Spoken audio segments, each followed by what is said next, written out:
Graphene is an exciting new material comprised of a one-atom-thick sheet of carbon atoms.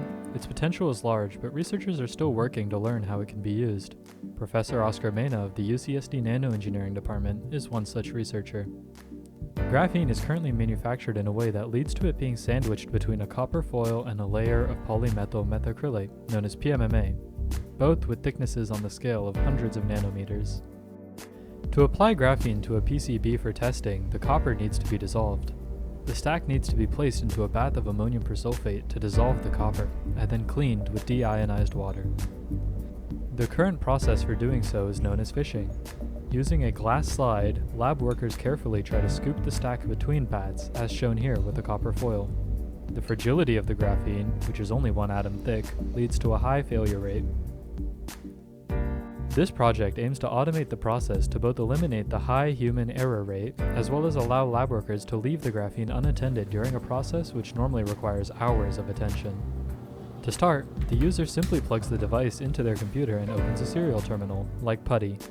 A command line interface allows the user to specify the process they want to run.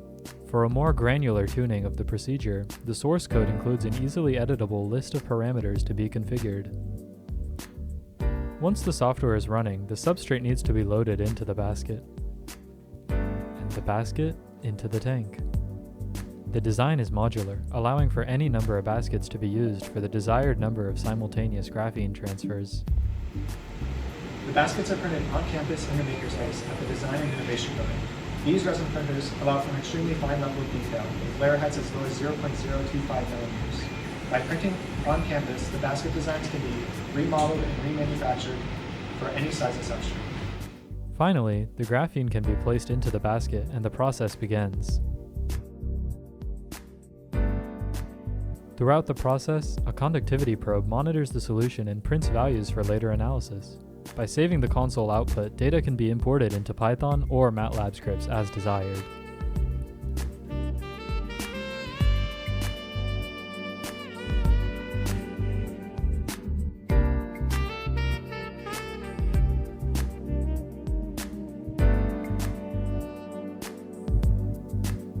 After about 45 minutes, the copper finishes dissolving, leaving behind the nearly invisible graphene and PMMA. A solenoid opens and drains the tank.